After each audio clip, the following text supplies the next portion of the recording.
मेरे साथियों, आप सबको मेरा झारखंडी जोहार। बहुत दुख की बात है और बहुत वेदना के साथ, बहुत पीड़ा के साथ इस बात को साझा कर रहा हूं कि आज जो झारखंड में नौजवानों की हालत है, और खासकर वैसे नौजवानों की जो बेरोजगारी की स्थिति से जूझ रहे हैं और जो एक अदद नौकरी के लिए अपनी जिंदगी को भी दांव पर लगा दे रहे हैं। आज की घटना है, हमारे एक भाई फिर से इस दुनिया को छोड़कर चले गए हैं। उत्पाद सिपाही के दौड़ में सम्मिलित होने के लिए वो पहुंचे थे और ये पता चला है कि वो देवरी ब्लॉक के रहने वाले थे। मैं ये साफ तौर पर कहना चाहता हूं कि अगर प्रशासनिक तौर पर इतनी बड़ी लापरवाही होगी तो हमारे नौजवान कहां जाएंगे। ये साफ तौर पर प्रशासनिक लापरवाही है।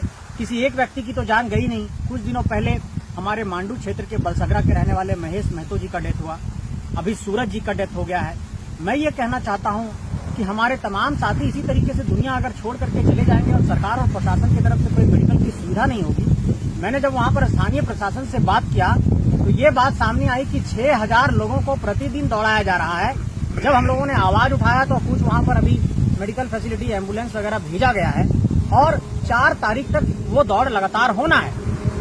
और उत्पाद सिपाही के जितने अभ्यर्थी हैं जब वहां पर आ रहे हैं तो उनके लिए ना कुछ बेहतर वहां पर रहने की व्यवस्था है, ना बाथरूम की व्यवस्था है। हम लोगों ने कुछ प्रशासन से बात किया तो कुछ बाथरूम वहां पर जो चलंत बाथरूम होता है उसको भिजवाया गया है। लेकिन सवाल यही है कि इतनी कड़ी धूप में हमारे नौजवान दौड़ रहे हैं, उत्पाद सिपाही के अभ्यर्थी, और वो इस दुनिया को छोड़कर चले जा रहे हैं। एक तो नौकरी आपने दी नहीं, एक नौकरी हासिल करने के लिए हमारे नौजवान दौड़ने आए तो आपने उनको मेडिकल की सुविधा नहीं दी। अब वो जिंदगी को भी छोड़ करके चले जा रहे हैं। उनके परिवार पर एक बड़ा बोझ आ रहा है। मैं ये कहना चाहता हूँ कि एक पिता जब अपने बच्चे को पालता है, बड़ा करता है, पोसता है, तो उसकी ये आकांक्षा होती है कि मेरा पुत्र बड़ा होगा, मेरी बेटी बड़ी होगी तो एक नौकरी हासिल करेगी तो परिवार को एक भरोसा जगेगा, परिवार पर एक विश्वास आएगा कि चलो अब परिवार आगे बढ़ेगा, परिवार आर्थिक तौर पर संबल होगा।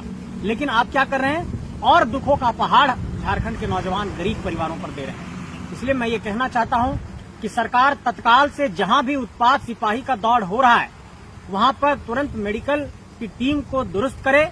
और कई साथियों ने ये बताया कि जब वहां पर हमारे बेहोश होकर के साथी गिर रहे हैं, अगर वेल ट्रेंड कोई वहां पर डॉक्टर हो जो तुरंत सीपीआर दे सके, तुरंत एम्बुलेंस ले रहे। अभी कोई बड़े घर के बच्चों के लिए कुछ इंतजाम करना होता तो तुरंत हो जाता, अगर मंत्री के बच्चों के लिए, आईएएस के बच्चों के लिए, आईपीएस के बच्चों के लिए।